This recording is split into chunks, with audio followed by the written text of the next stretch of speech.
un grand merci pour cette invitation et puis d'avoir été invité à cette table ronde très prestigieuse. Tout d'abord, je voudrais souligner, et je pense qu'on reste tous un peu stupéfaits, du renversement des priorités auxquelles on a assisté sur les 2 dernières années, qui a mis au centre le contrôle des épidémies comme aiguillon de l'action publique, préoccupation pour avoir travaillé longtemps sur les questions du VIH, qui n'avait été jamais centrale jusqu'ici et qui avaient toujours été des questions, certes prises en compte par les politiques publiques, mais toujours subsumées à d'autres intérêts supérieurs qu'on pourrait un peu de façon caricaturale dire d'un côté la maîtrise des finances publiques et de l'autre côté les enjeux sécuritaires avec la maîtrise des flux migratoires en ligne de mire. Et là, le contrôle des épidémies est devenu absolument central. Et il a supposé, et je crois que c'est un moment très marquant dont on n'a pas fini de faire l'analyse, pour pouvoir tenter de contrôler une épidémie, si tant est que ça soit possible, il a fallu cesser d'autres formes de contrôle. Et des contrôles qui se sont arrêtés très brusquement sont les contrôles pour accéder à une couverture maladie et pour accéder à un titre de séjour. Pour avoir vécu en tant qu'acteur, petit acteur, mais acteur quand même, ce moment depuis l'association de lutte contre le VIH aide, en quelques semaines, je dirais même en quelques jours, on est passé de ces contrôles bureaucratiques extrêmement poussés pour ouvrir une couverture maladie à des personnes étrangères en France, notamment des personnes en situation administrative précaire, indistincte, avec toutes les nuances qu'on connaît aujourd'hui en matière de droit des étrangers. Donc des contrôles qui étaient depuis plus de 25 ans dans un accroissement continu et avec des règles de plus en plus byzantines, qui correspondent pas forcément à une réduction du nombre de gens qui sont couverts, mais avec des règles de plus en plus complexes, à la fin, certes transitoire, de ces contrôles. On nous a dit du jour au lendemain, il y a eu, il faut le reconnaître, à peine à le demander, des droits à l'aide médicale d'État et des titres de séjour qui ont été prolongés de 2, 3, 4 mois. Ce qui paraissait impossible au début de l'année 2020, ce qui était considéré comme finalement pouvant s'attaquer au cœur de l'État-nation, au cœur de l'État social et de ce besoin de croiser politique migratoire et politique sociale, a été suspendu complètement pour mettre une autre priorité qui était le contrôle de l'épidémie. Et on pourra rester, et je pense qu'il faudra revenir dessus, pourquoi ça a été possible, cette suspension, avec une telle rapidité, et y compris des acteurs, que ce soit des acteurs politiques ou des acteurs administratifs, qui avaient fait des carrières autour de ce contrôle par l'État social, ont eu une conversion extrêmement rapide et une intégration de ces raisonnements, alors que je qualifierais pas de scientifique, mais de cette épidémiologie commune qu'on s'est mis à tous partager sur la prise en charge de l'épidémie. Cette débureaucratisation, elle s'est aussi traduite dans les hôpitaux. On a, en région parisienne, un certain nombre d'hôpitaux où la part des personnes étrangères en situation administrative précaire est particulièrement importante. Ça sera des approximations, mais on peut être autour de 15, 20, 25%. Et dans ces hôpitaux, depuis là aussi de longues années, une énergie bureaucratique extrêmement importante était consacrée à trouver la bonne couverture sociale pour une personne et aussi à mettre en place des stratégies complexes pour éviter d'avoir à accueillir et soigner des personnes qui n'étaient pas destinées à avoir une couverture sociale, notamment des étrangers arrivés très récemment sur le territoire et qui ne sont pas susceptibles ou peu susceptibles d'avoir une aide médicale d'État. Et là aussi, du jour au lendemain, cela a cessé loin d'être une question. Et alors peut-être que dans la salle, des gens pourront me contredire, mais là où ces questions de refus de soins, de difficultés aux soins étaient absolument structurantes, on n'a pas, comme on a pu le redouter au début de la pandémie, observé de tri des malades à l'entrée de la réanimation et des soins critiques sur des critères administratifs. Ça ne s'est pas passé, ou du moins pas dans des proportions assez importantes et avec des consignes qui feraient qu'on ait un seuil de sensibilité suffisant pour que les chercheurs, les associations qui travaillent sur ce sujet, ou à l'hôpital, parce qu'il y en a ils sont nombreux des acteurs engagés sur cette question, en rendent compte. Et on le voit très clairement, et ce n'est pas seulement sur la question du contrôle des étrangers, cette débureaucratisation a été un choc pour l'hôpital, à la fois la découverte que l'hôpital continuait à fonctionner sans ça, et du coup une remise en cause d'autant plus violente du fait d'avoir subi ces tâches répétitives, ces tâches qui dépassent le cadre de soins pendant de longues années. Dans un entretien avec un médecin, l'expression qui a été choisie pour parler du confinement me paraît assez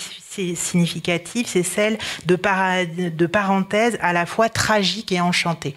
C'est-à-dire un moment évidemment de tension et qui est habité par la mort en masse des personnes, mais aussi un moment où l'étau budgétaire et administratif se dessert. Le deuxième point, c'est ce que je voulais aborder avec vous, c'est un point sur la connaissance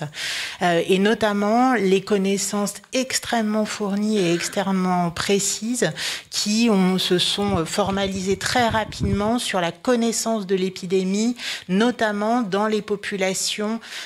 immigrées. On a eu en quelques mois des enquêtes d'une très grande qualité pour spécifier où est-ce que l'épidémie était et où est-ce qu'étaient les gens le plus susceptibles de développer des formes graves. On peut là aussi faire le parallèle avec le VIH. Le VIH, on a mis, je dirais, entre 10 et 15 ans à avoir ces données et je dirais encore 5 ans de plus pour qu'elles puissent être mises dans l'espace public avec des débats très importants sur doit-on publier les chiffres sur le VIH en fonction du lieu de naissance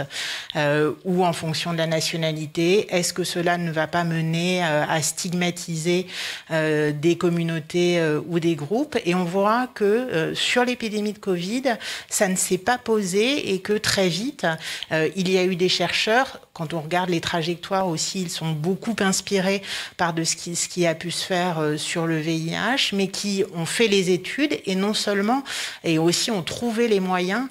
pour avoir cette épidémiologie sociale extrêmement fine et qui nous montre ce qu'on pouvait redouter, c'est-à-dire on a affaire à une syndémie, c'est-à-dire non seulement ce qui crée des difficultés sanitaires majeures, c'est le virus lui-même, mais c'est surtout la rencontre du virus avec une population qui a déjà un certain nombre de comorbidités et qui est très fragilisée par rapport à ce virus. Et dans la population née à l'étranger, on a une surreprésentation qu'on connaissait auparavant de ces personnes qui vivent avec un diabète, qui vivent avec de l'asthme chronique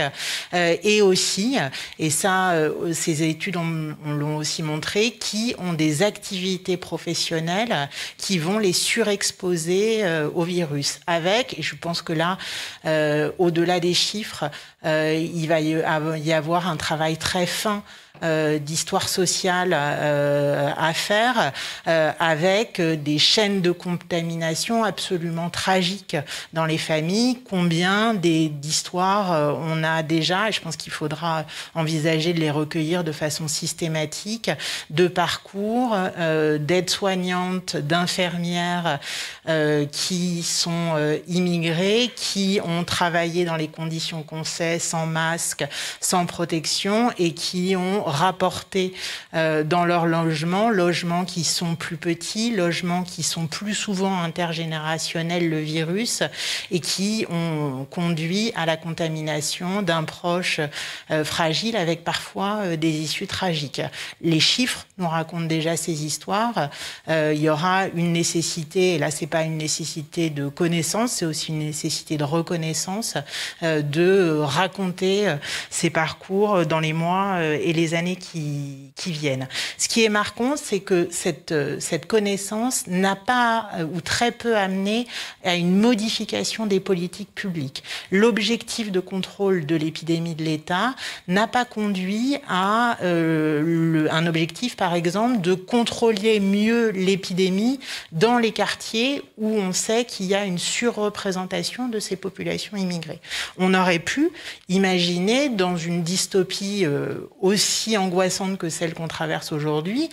des opérations, y compris avec ce mariage toujours possible de la santé publique et de l'autoritarisme,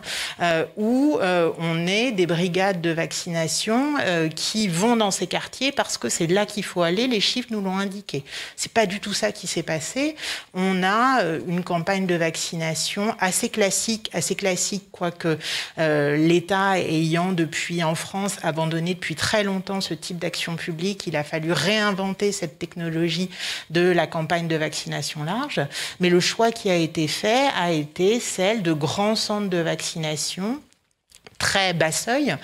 qui accueillent tout le monde, mais qui font pas du tout d'aller vers. Donc on n'a pas du tout eu de conversion de ces connaissances très vite mis à disposition, ni dans une politique publique qu'on pourrait qualifier de bienveillante qui mettrait en place des opérations d'aller vers envers ces personnes, ni même encore d'une politique publique de contrôle beaucoup plus sécuritaire pour imposer un certain nombre de mesures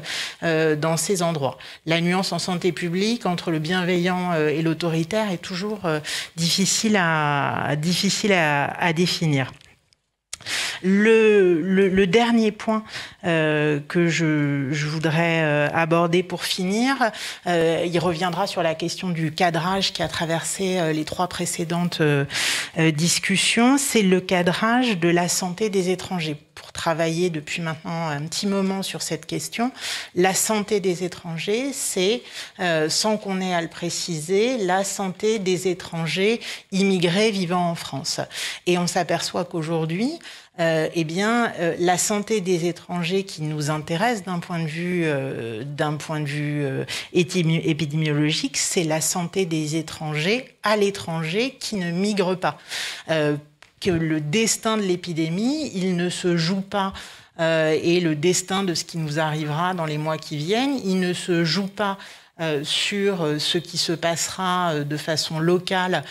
en France dans certaines communautés, il se jouera sur l'émergence ou non d'un variant en Afrique du Sud, en Amérique latine. Et il se jouera dans le fait qu'il y ait ou non des actions pour rendre disponible un certain nombre de moyens de lutte contre l'épidémie, dont font partie le vaccin. Et là aussi, il y a un renversement très fort. On a eu toujours un horizon qui est que par le contrôle des frontières, on réussirait à contrôler les épidémies. Avec le cas d'un virus respiratoire, avec une transmission de proche en proche, qui fait qu'il n'y a pas besoin d'avoir des grands mouvements de migration pour que le virus fait son chemin. Les migrations, à la limite, ne font que, et les mobilités ne font qu'accélérer le mouvement,